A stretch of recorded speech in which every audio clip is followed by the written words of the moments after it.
Friend, मैं मोहित cyber crime से आपको गवाना से, ठीक है।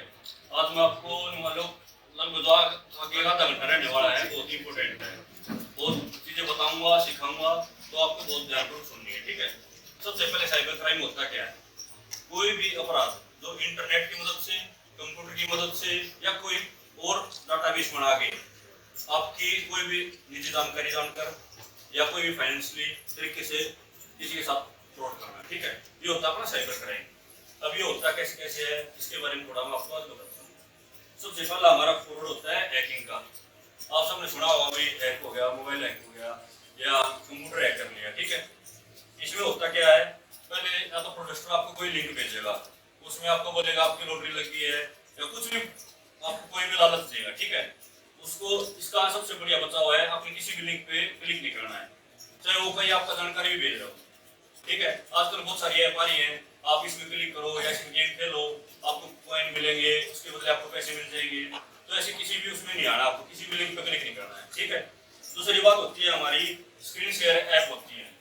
प्रोडक्टर आपको बोलेगा कि आप ये ऐप डाउनलोड कर लो, आपको ये मिल जाएगा, उसमें ये हो जाएगा, जैसे एनीडेस्क ऐप हो गई, एक है ड्राइवर ऐप, ऐसी बहुत सारी 50 ऐप मिल जाएंगी आपको ऐप स्टोर पे, जो आपकी स्क्रीन को पूरा शेयर कर लेते हैं।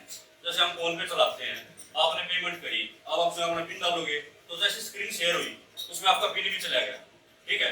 आपके सारे कॉन्टैक्ट चले गए, स्क्रीन शेयर होगी तो आपके सारे कॉन्टैक्ट भी चले जाएंगे, फिर वो आपके रिलेटिव को पैसे मांगेगा, मैसेज डालेगा। पहली बात तो ओटीपी। अब जो इन्होंने आपको बताया है, मैं वीडियो साथ साथ ही बताता रहूंगा, शेयर करेंगे। जो इन्होंने बताया है आपको स्क्रीन शेयरिंग, उससे आप क्या मीनिंग समझे? स्क्रीन शेयरिंग से अब आप समझे क्या है, आप बताइए।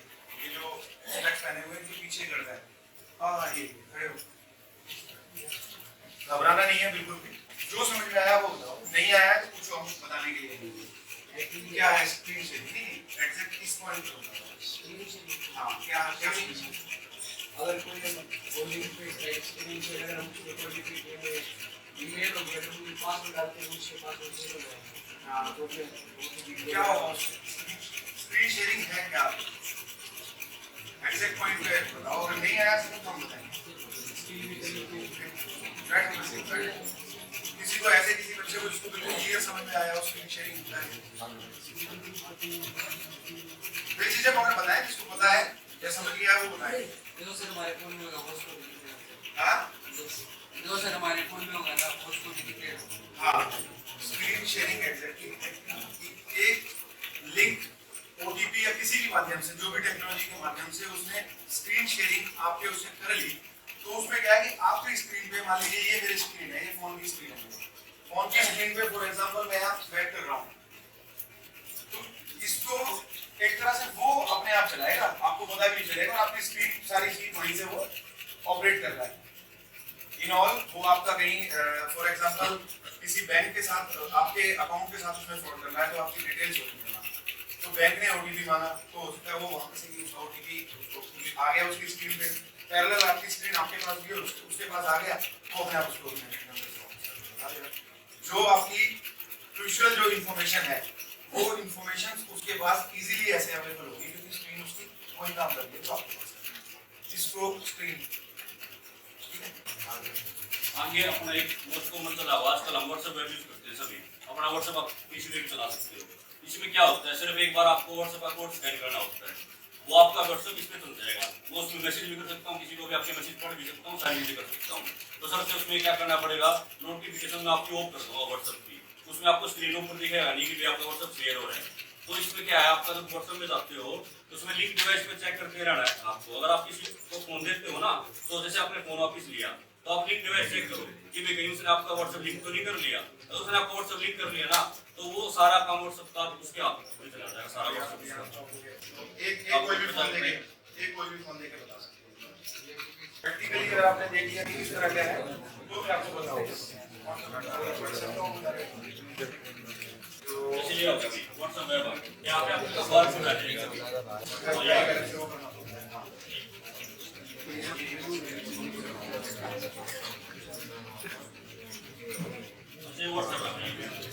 इसमें कोने में होते हैं 3 डॉट्स पे क्लिक करोगे, इसमें आएगा लिंक डिवाइस, उसमें आएगा लिंक डिवाइस। ये अभी तो किसी ने यूज किया है इसको इस तरह?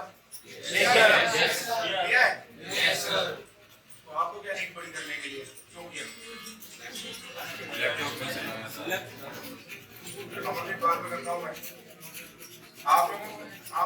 क्या दिए डिवीजन, इसलिए दी डिवीजन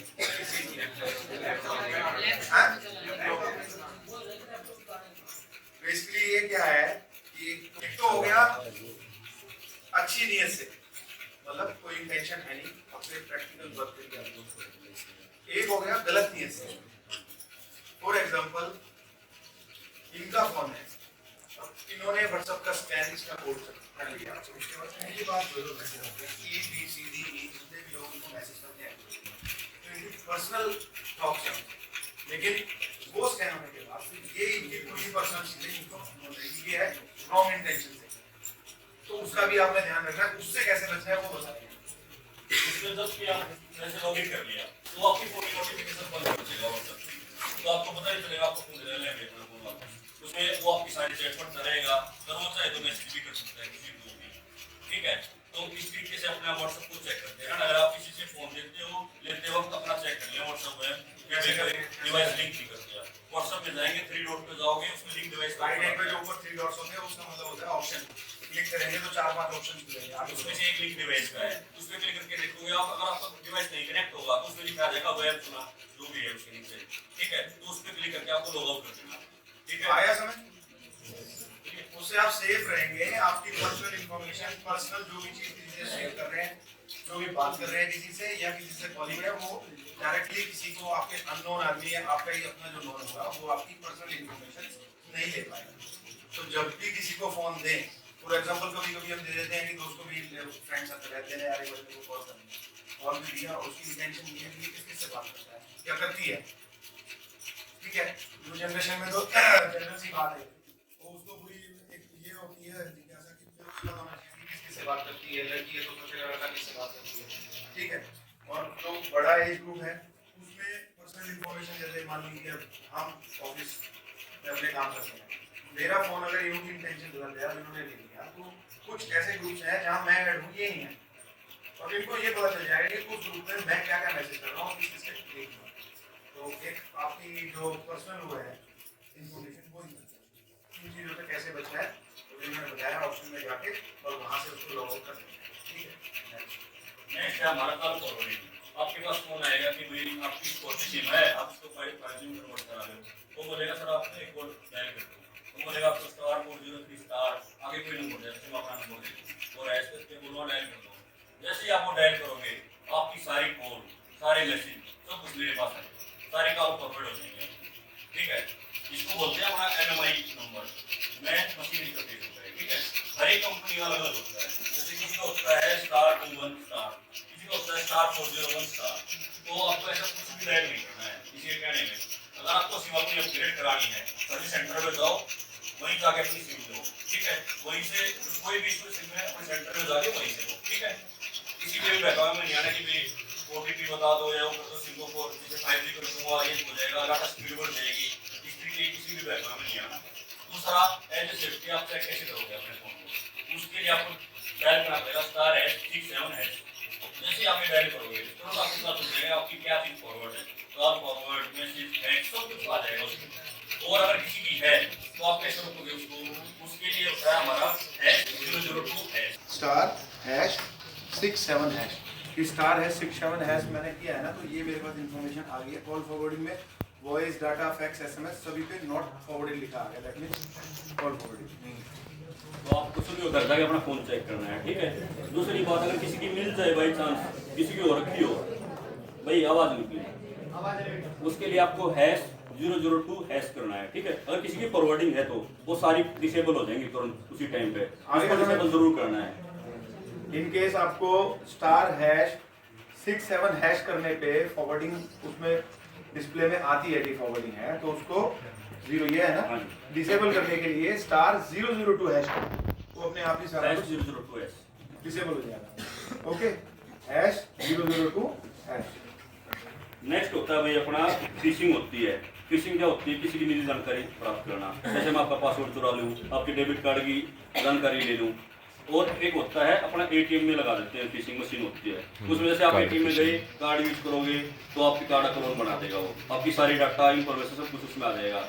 एक होता है अपना POS machine, point of selling machine, जहाँ आप पेट्रोल पंप पे जाते हैं वहाँ कार्ड दे देते हैं, या कहीं कपड़े खरीद रहे हैं, कोई भी शॉपिंग कर रहे हैं वहाँ दे देते हैं।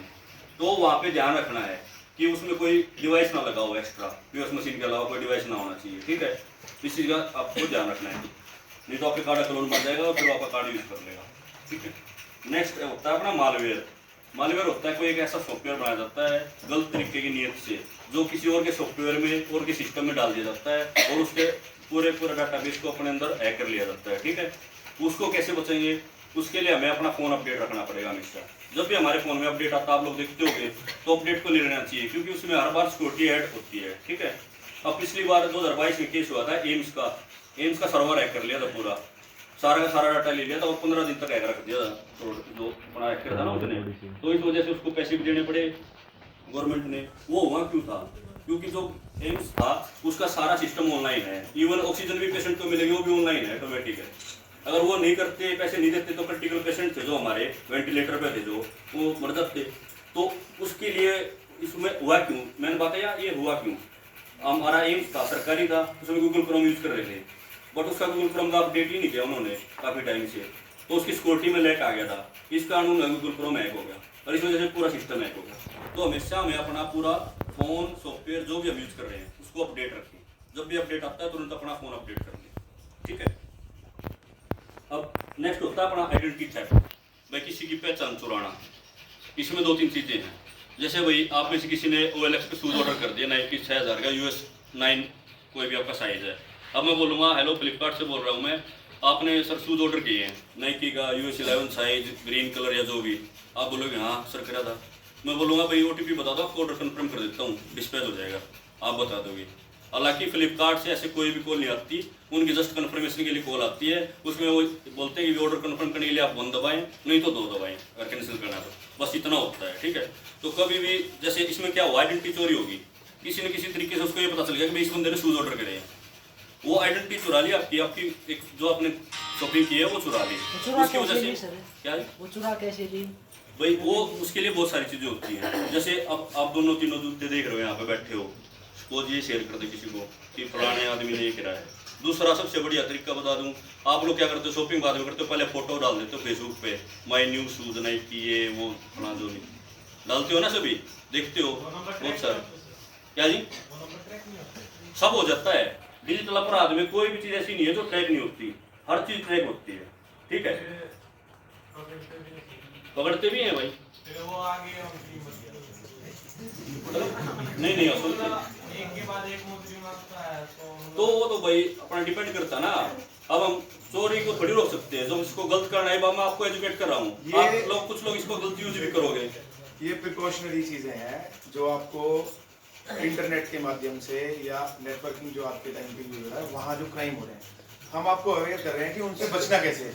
अगर वो हो गया उसके बाद तो वी आर देयर, हमने करना है, पुलिस तो उसी अथॉरिटी उसी चीज़ के लिए है, वो हमारा काम है, वो हम आगे कर लेते हैं। टेक्निक्स, टेक्निकल पॉइंट्स, साइबर, सारा कुछ हमारे पास है, वो तो रिजॉल्व करना हमारा काम है ना।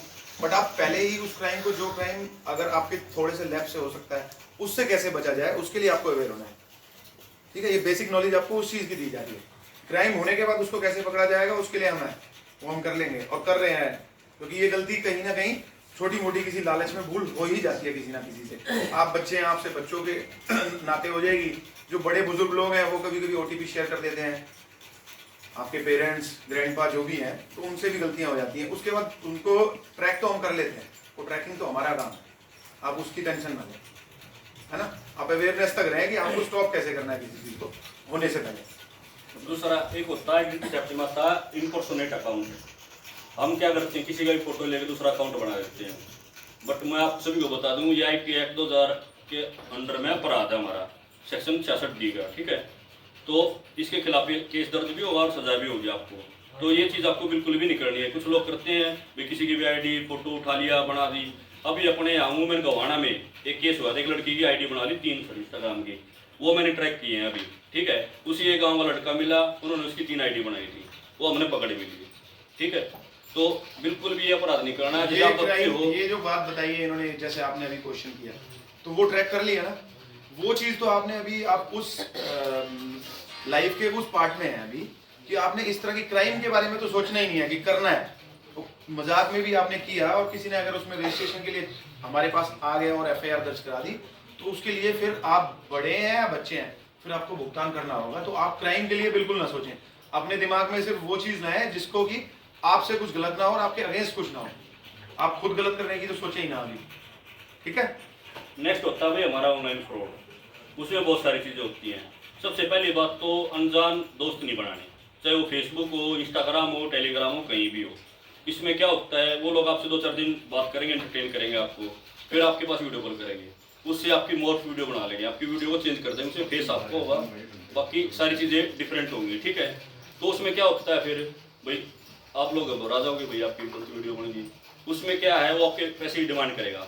सबसे पहली बात तो 1 भी रुपया नहीं देना है। दूसरी बात, खुल के सामने आओ, अपने पेरेंट्स को बताओ, अपने नज़दीक की पुलिस स्टेशन में जाओ, अपनी कंप्लेंट दर्ज कराओ। अगर आप डरोगे तो आप दूनी फंसते चले जाओगे इस चीज़ में। इसमें क्या हुआ था, पीछे केस हुआ था अपना सोनीपत में ही, किसी की ऐसी वीडियो बन गई, उसके पास फ़ोन आया सुबह कि भाई आपकी वीडियो मिली एक लड़की के फ़ोन में और उसका मर्डर हो गया रात को, और मैं पला थाने का सुच्चो बोल रहा हूँ, आप या तो पैसे दे दो या फिर वो करवाओ, मुझे जाना पड़ेगा। उसने उस एवज में उसको पैसे दे दिए। तो इस तरीके के फ्रॉड आपके साथ भी हो सकते हैं। पहली बात तो करना ही नहीं, हो भी जाए तुरंत अपने पुलिस स्टेशन में जाओ, अपनी कंप्लेंट दर्ज कराओ, ठीक है। अच्छा, नेक्स्ट होता है भी हमारा गुड़गांव में ऐसे एक केस आया था, उसमें 2 करोड़ रुपए दे दिए थे। एक मतलब 65 ईयर्स की कोई लेडीज थी, उसने अपने घर से मतलब 2.5 करोड़ रुपए दे दिए थे। तो एक बार आप देने लगे तो डिमांड बढ़ती रहेगी, वो रुकेगा नहीं जब तक आप पुलिस के पास नहीं जाओगे या आप उसको अपने हाल पे नहीं छोड़ दो, जब तक नहीं रुकेगा। तो स्टार्टिंग में ही मना कर देना उनको पैसे देने से। अच्छा भाई, नेक्स्ट होता है हमारा, हम OLX पे कोई भी गाड़ी देख लेते हैं, वो बोलते हैं भाई ठीक है आपकी गाड़ी, आप कोई पार्सल डिस्कस कर देते हैं, आप पहले 10,000 रुपये दे दो। आप दे देते हो, भाई ठीक है, लाख रुपये की चीज़ है, मुझे 25 मिल रही है, मैं 10 दे देता हूँ पहले। उसके बाद बोलेंगे सर ये आपकी ना चीज़ आपकी सिटी में आ गई है, आपके घर को डिलीवर करानी है, आप 5,000 रुपये दे दो। इस तरीके से वो आपसे डिमांड करता रहेगा पैसे की, बट आपका जो भी प्रोडक्ट है वो कभी नहीं आएगा। अगर आपको खरीदना भी है कुछ तो ऑथेंटिक वेबसाइट से खरीदो, जैसे अमेजोन होगा, फ्लिपकार्ट होगा, वहाँ पे खरीदो, ठीक है। ऐसे नहीं भेज सस्ते के चक्कर में लालच नहीं करना है, इसका मीनिंग ये है, ठीक है ना।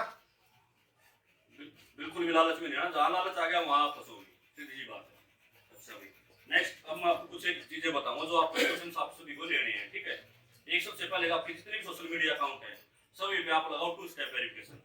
ये क्या होता है, इसका आपके अकाउंट के साथ आपका मोबाइल नंबर अटैच हो जाएगा। जब भी आप नए सिस्टम में किसी में भी नए फोन में कहीं भी लॉगिन करोगे तो पहले आपके फोन में OTP आएगा। कई बार होता है ना सर, इसने मेरी ID चुरा ली, क्यों चुराते हो, आप पासवर्ड सिंपल रखते हो, अपना नाम लिख देते हो, अपने डेट ऑफ बर्थ डाल लेते हो, इस तरीके से आपके अकाउंट में बदल लेते हो। और उससे बचने का तरीका यही है भाई, 2 स्टेप वेरिफिकेशन करो अपना। आपके फोन में भी OTP आएगा, जब भी आप जैसे फोन में लगातार चला रहे हो, जैसे आप अपना कोई भी डिवाइस चेंज करोगे तो आपके फोन पे OTP आएगा, ठीक है। तो जितने सोशल मीडिया अकाउंट है अपने सभी पे 2 स्टेप वेरिफिकेशन रखो, ठीक है। नेक्स्ट है आपका एक फ्रॉड चल रहा है आजकल, अंगूठे से फ्रॉड चल रहा है। अंगूठा चाहिए बस पैसे निकाल लेते हैं, ठीक है। उसको कैसे बचा सकते हैं मुझसे, अभी अपने यहाँ गुवाना में ही हुआ है, एक लेडीज कैसे 50,000 रुपये निकाल लिए। वो कैसे निकले, उसने कुछ ही दिन पहले रजिस्ट्री कराई थी अपने फ्रॉड की, ठीक है। उसने वहां पे अंगूठा लगाया था, वहां से उसका अंगूठा चोरी हो गया, वही उसके फिंगरप्रिंट उठा लिए। ये सब चीजें आप भी देखते हो, फिंगरप्रिंट फिल्म में भी देखा होगा। तो जैसे ही आपने वहां से आपका अंगूठा चोरी हुआ तो समझ लो आपके पैसे गए। उसमें क्या होता है, 10,000 की लिमिट होती है। जैसे उस लेडीज ने अपनी जैसे 15 तारीख के करीब पिछले महीने उसने रजिस्ट्री कराई थी, उसके बाद 22-23 के लगातार कंटिन्यूस उसके पैसे कितने स्टार्ट हो गए, हर रोज 10,000 रुपये, ठीक है। तो ये क्या होता है, ये होता है आधार एनेबल पेमेंट सिस्टम अपना। मतलब आप सिर्फ आपको आधार चाहिए और आपका बायोमेट्रिक चाहिए, ठीक है। आधार नंबर तो आ ही जाता है नॉर्मली कहीं जितने भी उठा लो, बट अंगूठा सबसे मेन है, ठीक है। जैसे आपका अंगूठा चोरी हुआ, आपका खाता था, तो इससे बचना, कैसे बचना है इसके लिए आपको एम आधार की वेबसाइट पर जाना है, वहां पे अपने आधार कार्ड को बायोमेट्रिक लॉक कर देना है। आप सभी एजुकेटेड हो, एम आधार वेबसाइट आप लिख सकते हो, वहां जाके अपने आधार कार्ड को बायोमेट्रिक लॉक करना है, ठीक है। बायोमेट्रिक लॉक करना है, और जब भी आपके व्हीकल में कोई प्रॉपर्टी लो या कहीं आपका अंगूठा लगाना है तब आपको उसको अनलॉक करना पड़ेगा, अदरवाइज आपकी वेरिफिकेशन होगी नहीं, ठीक है। तो जब आपको जरूरत हो तभी अपने अंगूठे को ऑन रखो, अदरवाइज अपना अंगूठा ब्लॉक रखो, ठीक है, नहीं तो आपके पैसे खाली हो जाएंगे। दूसरी बात, थर्ड, अपने फोन में कोई भी अनवांटेड ऐप नहीं चलानी। अपना फोन देखो, उसमें आपका आ जाता है भी मैं कौन सी ऐप कितना टाइम यूज कर रहा हूँ, जिस ऐप की आपको जरूरत नहीं है उसको हटा दो, ठीक है। एक्स्ट्रा ऐप एक भी नहीं रखनी फोन में। दूसरा, अब जैसे हम भाई एमएस प्लेयर डाउनलोड कर लिया हमने, वो बोलता है कंटेंट परमिशन, कैमरा परमिशन, भाई अब आपको उसमें गाने नहीं सुनने हैं, उसको कैमरे की क्यों चाहिए, वो लोकेशन के लिए बोलता है। जिस ऐप का जो काम है ना उसको सिर्फ उतनी ही परमिशन दो अपने फोन में, ज्यादा नहीं देनी। ज्यादा दोगे तो फिर वो आपकी सारी निजी जानकारी चली जाएगी, ठीक है। नेक्स्ट, जैसे आप सभी में से सुनते हो गए आसपास, ये आपके साथ हुआ भी होगा, आपके साथ कोई भी फाइनेंशियल फ्रॉड हो गया, आपको सबसे पहले जाना है cybercrime.gov.in पे, ये रहा, ठीक है। इस पोर्टल पे जाना है आपको, ठीक है। उसके बाद आपको यहाँ पे रिपोर्ट साइबर क्राइम, इस तरीके से खोलोगे, फाइनेंशियल फ्रॉड हुआ है या अदर हुआ है, उस पर क्लिक करोगे, इस तरीके से आपका पोर्टल खुल जाएगा। इस पे आपको अपनी यहाँ पे आ गया फाइल कंप्लेंट, ठीक है। इस तरीके से आपको अपनी कंप्लेंट दर्ज करनी है, इसमें सारा आ जाएगा। आपको पहले अपना आईडी बनानी पड़ेगी, ठीक है। उसके बाद आप इस पे सारी इंफॉर्मेशन डाल सकते हो इस तरीके से। ये अपना पोर्टल है, कहीं जाने की जरूरत नहीं। जैसे ही आपकी कंप्लेंट इस पे दर्ज होती है cybercrime.gov.in पे, तुरंत आपकी पुलिस स्टेशन को मार्क हो जाएगी। जहाँ का भी आप एड्रेस, जैसे अपने गोवाना का एड्रेस डाला तो तुरंत आपकी कंप्लेंट सिटी गोवाना में मार्क हो जाएगी। पुलिस से खुद आपके पास फोन आएगा कि सर आपके साथ ऐसा फ्रॉड हुआ है, आपके पास जो भी प्रूफ है, स्क्रीनशॉट वगैरह जो भी है, आप उनको लेके आ जाओ थाने में, ठीक है। तो आपका कार्रवाई हो जाएगी उसके बाद। क्या जी? आओगा भाई, ऑटोमेटिक है, अपने आप जाएगा पुलिस स्टेशन में, ऑटोमेटिक मार्क हो जाएगी ये कंप्लेंट। इस पे आपके आईओ नियुक्त हो जाएगा, इन्वेस्टिगेशन ऑफिसर, ठीक है। अच्छा जी, उसके बाद एक है बहुत बढ़िया वेबसाइट है, हैव आई बीन फाउंड, ये नहीं। जैसे आप इस वेबसाइट को खोलोगे,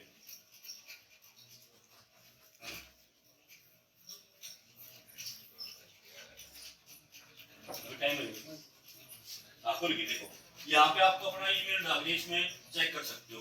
इसमें जैसे आप ईमेल डाल के अपना लॉगिन करोगे ना, अकाउंट पे क्लिक करोगे तो भी बता देगा कि आपकी जीमेल डाटा लीक हुआ है नहीं हुआ है, और लीक हुआ है तो आपका पासवर्ड गया है या आपका यूजर नेम गया है या आपका क्या गया है, ठीक है। अगर इसमें किसी का आ जाता है भाई मेरा लीक हुआ है, इसमें आप चेक कर लेना अपना घर जाके कि भाई इस वेबसाइट पर जाके अपनी मेल में चेक कर लेना, लीक हुआ है तो तुरंत अपने सभी पासवर्ड चेंज करें, ठीक है। अपना फोन वगैरह का जो भी मतलब जरूरी है सारी चीजें चेंज करो, जो जो आपका लीक हुआ है उसमें इस वेबसाइट पर जाके आप चेक कर सकते हो। नेक्स्ट हो गया भाई, जैसे आप पेमेंट ट्रांसफर आप सभी करते हो आजकल, भाई किसी गलती से गलत पेमेंट होगी तो हम सोचते हैं भाई अगर पैसे तो वापस आने नहीं, ऐसा बिल्कुल भी नहीं। आप एनपीसीआई के दो, national payment corporation of India,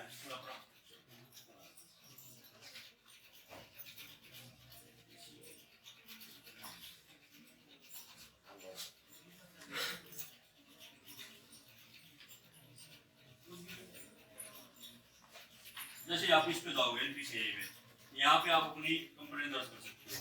इसमें आपसे डिटेल लेगा, देखो जो पूरा डाटा है, कितने मेंबर ने कंप्लेंट डाली है, ये है, इसका सारा डाटा है इसमें।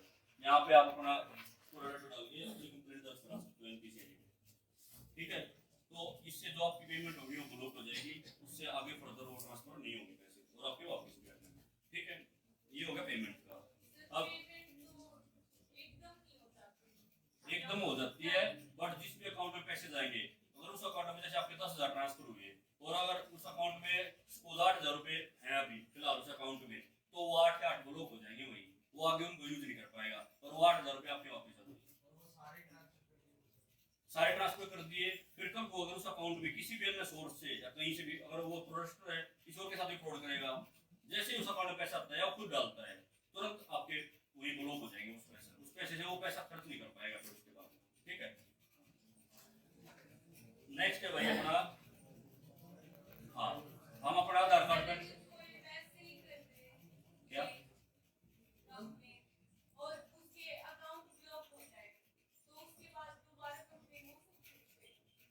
हाँ दोबारा हो सकती है। आप झूठी कंप्लेंट करोगे तो आपके खिलाफ भी कार्रवाई हो जाएगी, झूठी कंप्लेंट कर नहीं सकते ना, उसमें प्रूफ मांगेगा, यूपीआई आईडी मांगेगा, आपके ट्रांसफर हो उसकी स्क्रीनशॉट भी लेगा, सारी चीज लेगा, बैंक स्टेटमेंट भी लेते हैं उसमें। ऐसी कंप्लेंट नहीं होती, अगर आप करोगे तो आपका रिजेक्ट हो जाएगा अगर आप झूठी प्रोसेस में डालोगे। 182 कार्रवाई हो सकती है आईपीसी की, उसमें झूठी आप कोई भी कंप्लेंट दर्ज करते हो तो आपके खिलाफ भी कार्रवाई हो सकती है।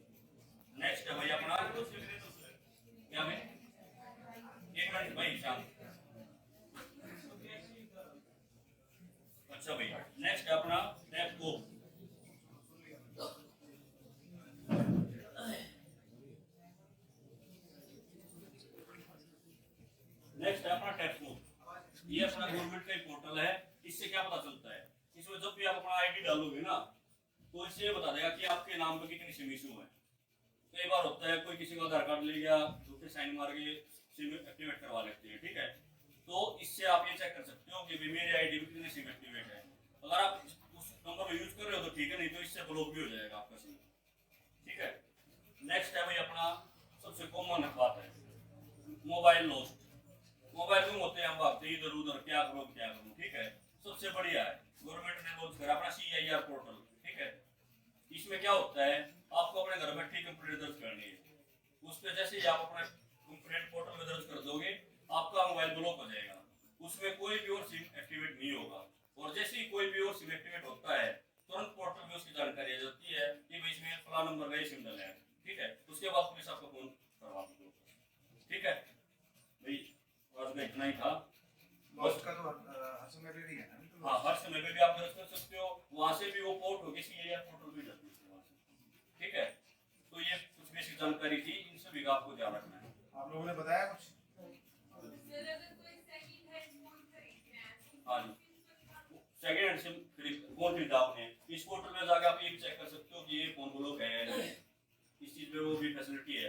खरीदने से पहले आप इसको चेक करो कि ये ब्लॉक तो नहीं है, तो किसी ने ब्लॉक करवा रखा हो, वो इसको चेक कर सकते हो। क्या बताया गया इस पोर्टल से रिलेटेड है? सर ये जैसे आपने अपना आधार कार्ड डालोगे, मोबाइल नंबर डालोगे अपना, और ये कैप्चा डालोगे तो उनसे पता चलेगा कितनी सिम आपकी ऐप का नाम बताओ, क्या नाम है आपका? ये नोट डाउन किया आप लोगों ने? ऐप का नाम नोट कर लो, आप कैपकूफ है, ठीक है। मे भी इसके उसमें नेटवर्क में इशू आ रहा होगा। यहाँ आपने नंबर करना है और जो भी यहाँ कैप्चर में दिया हुआ है उसको एंटर करना है। वैलिडेट करोगे ना, एक और तो बता देगा भाई एक OTP आएगा आपके फोन में, वो वेरीफाई होते बता देगा आपकी कितने सिम अकाउंट आपके इस पे एक्टिवेट है, ठीक है। उसमें जो आप यूज कर रहे हो ठीक है, नहीं है तो आप इसमें ब्लॉक भी कर सकते हो, ठीक है। चलो आप बताइए जनरल। हाँ, तब तक किसी ने ब्लॉक नहीं किया उस फोन को, और उसके बाद एक हफ्ते बाद या 4-5 दिन के बाद हो गया, तो उस फोन पे क्राइम उसमें क्या करोगे, जैसे आप सेकंड फोन लेते हो, एक तो बिल लो उससे, जिससे भी खरीद रहे हो आप, बिल लो उससे आईडी वगैरह लो, और अपने नोन या अपने जिसको हम जानते हैं ऑनलाइन ना खरीदना है। बस सेकंड फोन भी खरीदना तो अपने लोकल दुकान पे जाओ, कल को जाके आप ये बता सकते हो सर मैंने तो यहाँ से खरीदा था, तो आपकी पेमेंट वापस आ सकती है। वो तो चलो ब्लॉक हो जाएगा, वो जिसका है उसको मिलेगा, इजी लो। बताओ जितेंद्र जी आप कुछ। मैक्सिमम तो मोहित भाई ने बता दिया, कुछ जनरल बातें वो मैं बता देता हूँ आपको। एक दो केस आए थे थाने में, उनमें अभी हम प्रोबेशनर है तो ऑन ट्रेनिंग है, तो हमने देखा था वो बता रहा हूँ। जैसे कि हमारे जो पेरेंट्स हैं वो ATM यूज करने के लिए जाते हैं, उनको चलाना नहीं आता, तो जो अपराधी वो खड़े रहते हैं वहाँ पे, बोले लो मैं हेल्प कर देता हूँ। उनके पास कम से कम 20 ATM कार्ड रहते सभी बैंक के, विदाउट नेम के। वो ATM बूथ के पास ही खड़े मिलेगा, उसको उसमें घुसाते हैं, पूरा जो पासवर्ड रहता है या पेरेंट्स को बताते हैं, फिर वो उसको निकाल के और पैसे दे देते हैं, वो ATM खुद रख देते हैं, और दूसरा जो उनके पास होता है सेम बैंक का वो उनको पकड़ा देते हैं। तो अपने पेरेंट्स को, और हम में से भी कई ऐसे बंदे हैं जो कर देते हैं गलतियां, ATM के ऊपर पिन लिख के रखते हैं, ठीक है, वो ऐसा नहीं होना चाहिए।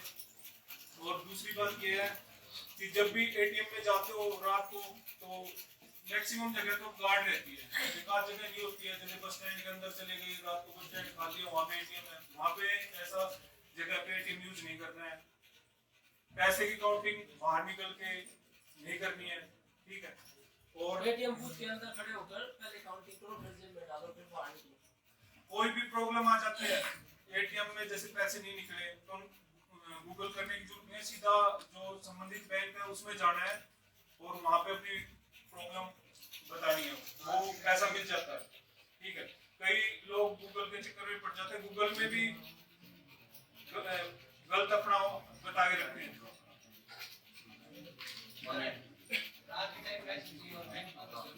रात के टाइम पे जो जितेंद्र, अभी एक डायरेक्ट नंबर है वो बड़ा इजी है, 1930 1930। ये एक ऐसा नंबर है, इस पे अगर आपके साथ कुछ भी बैंक रिलेटेड आपकी पेमेंट से रिलेटेड कोई भी फ्रॉड हुआ है इंटरनेट से, आपके बैंक से पैसे गए हैं, मेरा मतलब है कि पैसे चले गए, तो तुरंत जैसे ही आप 1930 को एक कॉल करके और अपनी इंफॉर्मेशन करके वहाँ शेयर करके बताएंगे, तो आपको वो जो पैसा गया किसी भी माध्यम से गया है, कैसा भी कोई फ्रॉड हुआ है, आपके उस पैसे को वहाँ रोक दिया जाएगा, तो चांसेस है कि आपका उसमें पैसा किसी दूसरे के पास ट्रांसफर नहीं होगा। तब आप रजिस्ट्रेशन कराएंगे, क्योंकि पुलिस के पास आके एफआईआर रजिस्ट्रेशन कराना और उन सारे कामों में टाइम लगता है। लेकिन 1930 पे अगर आपने एक सिंगल कॉल किया और वहां अपनी इंफॉर्मेशन बताया कि मेरे पैसे ऐसे चले गए, चाहे वो क्लोनिंग से हुआ है, चाहे आपके एटीएम चेंज करने से हुआ है, जिस मर्जी माध्यम से हुआ, आपने वहां नोट कराना है और आपको वो आगे चांसेस पैसा वहीं स्टॉप हो जाएगा, जिस भी बैंक में गया होगा उसको कोई फिर निकाल नहीं सकता। जैसे सर ने बताया 1930 बताया, कई बार ये नंबर नहीं मिलता, बिजी होता है, क्योंकि पूरे भारत का यही नंबर है साइबर क्राइम का, ठीक है। तो मैंने आपको वेबसाइट भी बता दी cybercrime.gov.in, जो हमारी ये थी, ये रहा साइबर क्राइम पोर्टल, तो आप इस पे भी दर्ज कर सकते हो। आप सभी लोग एजुकेटेड हो, वो उनके लिए भाई जो लोग डिजिटली अपनी नहीं कर सकते, तो उन 1930 में मिला के वहाँ पे कर सकते हैं, ठीक है। ये चीज जैसे सर ने बताया कि एटीएम का था, कुछ लोग कह रहे थे भाई रात को पैसे चाहिए, वो चाहिए, तो आप यूज कर सकते हो, मना नहीं कर रहे, बट थोड़ी प्रिकॉशनरी वे में बता रहे हैं हम आपको कि भाई जहाँ पे गार्ड हो वहाँ यूज करो आप। और जैसे कई बार क्या होता है, हम पैसे निकालते हैं, पैसे अंदर ही रह जाते हैं, नहीं आते, तो हम क्या करते हैं, गूगल में भी सर्च करूंगा एक्सिस बैंक हेल्पलाइन नंबर, सबसे पहले प्रोडक्टर का मिलेगा। कभी भी ऐसा नहीं करना, आराम से पेशेंस रखो, बैंक में जाओ, अपनी कंप्लेंट दर्ज करो, या तो 15 दिन के अंदर आपके पैसे आ जाएंगे, नहीं तो बैंक पर डे का 50 रुपीज फाइन देता है अगर आपके पैसे नहीं आते तो, ठीक है। तो इस तरीके से आपको बिल्कुल पेशेंस के साथ अपने बैंक में जाके ही अपनी कंप्लेंट दर्ज करानी है, ये बात ध्यान रखनी है। कहीं आप ऑनलाइन तुरंत सर्च करो गूगल पे और कोई प्रोडक्ट आए और आपकी डिटेल ले लेगा सारी, प्रायोरिटी पे आपने उसको ब्लॉक जरूर डाल देना, 1930 पे कॉल करके आपके पैसे स्टॉप कर देंगे, क्योंकि वो जो फ्रॉड करते हैं, क्लोनिंग जैसा आपको बताया था, क्लोनिंग समझ में आ गया होगा, जो बता रहे हैं ना कि रात बेरात किसी सुनसान एटीएम से अगर आप पैसे निकाल लें, तो वहाँ एक्चुअल में जो बेसिक क्राइम का फंडा होता है वही वो बिल्कुल आपको पता भी नहीं लगेगा, जहाँ आप अपना पासवर्ड डालते हैं, जहाँ एंटर करते हैं पासवर्ड मान लीजिए यहाँ, तो बिल्कुल ऐसे स्पेस होता है छोटा सा, वहाँ जब हम एंटर कर रहे हैं वहीं एक कैमरा होगा, वो आपके पासवर्ड को ट्रैक कर लेंगे, मतलब उनके स्टोर हो गया उसी के अंदर, उनको आपका पासवर्ड मिल गया। वहाँ आपने कार्ड को जो इंसर्ट किया है उससे उन्होंने क्लोन कर लिया, नया कार्ड डेवलप कर लेंगे, पासवर्ड उनको पता चल गया, क्लोनिंग करके उसको यूज कर लेंगे।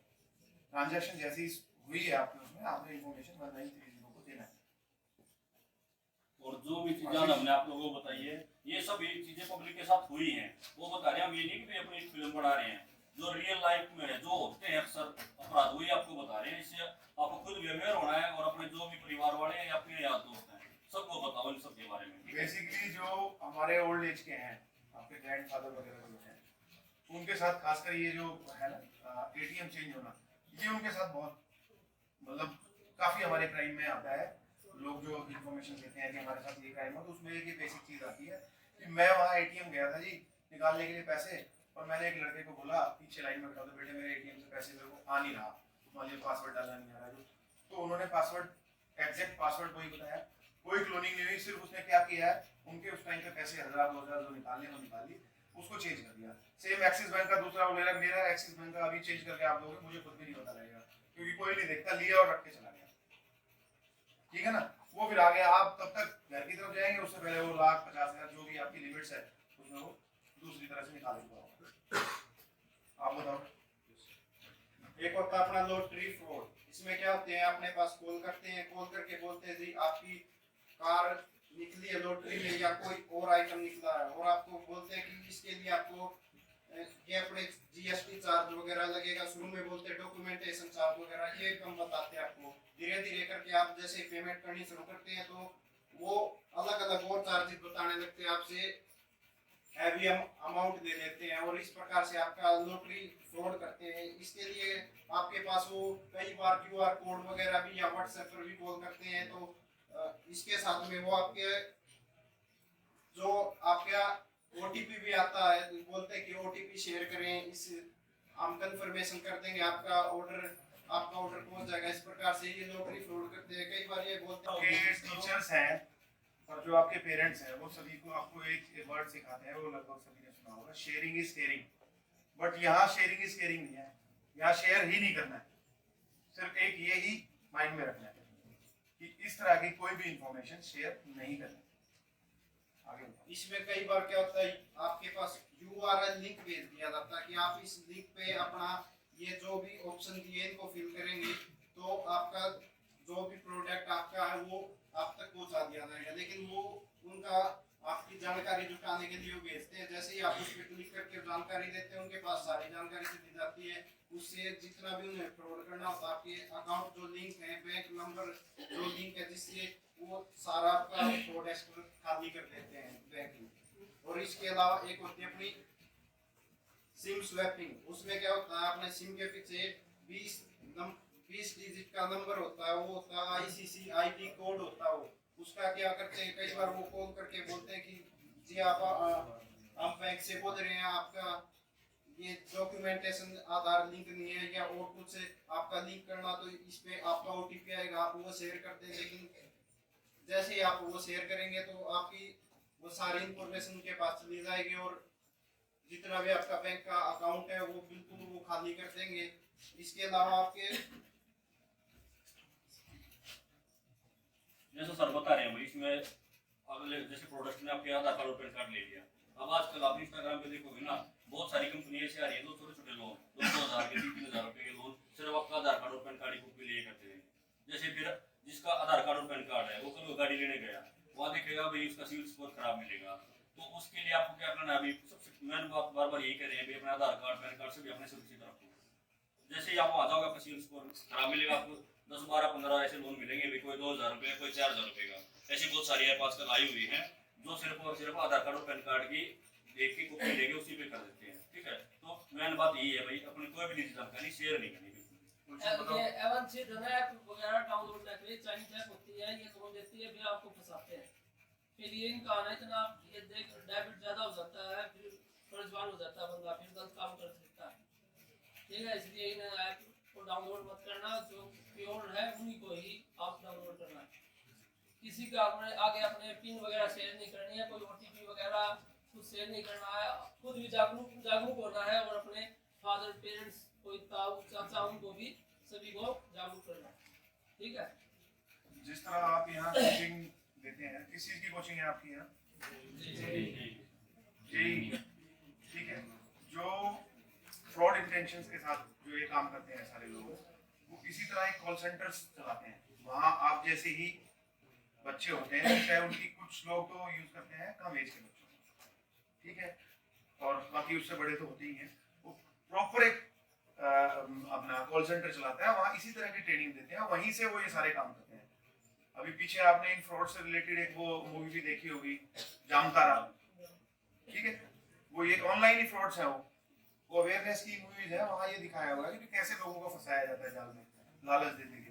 तो जो सारी बातें बताई हैं उनसे अगर आपको कोई चीज समझ नहीं आई है तो आप कृपया क्वेश्चन करें, पूछें अगर किसी को कुछ समझ नहीं आ रहा है, और आया है तो जाके पक्का शेयर करना है सभी के साथ। है कोई क्वेश्चन किसी का?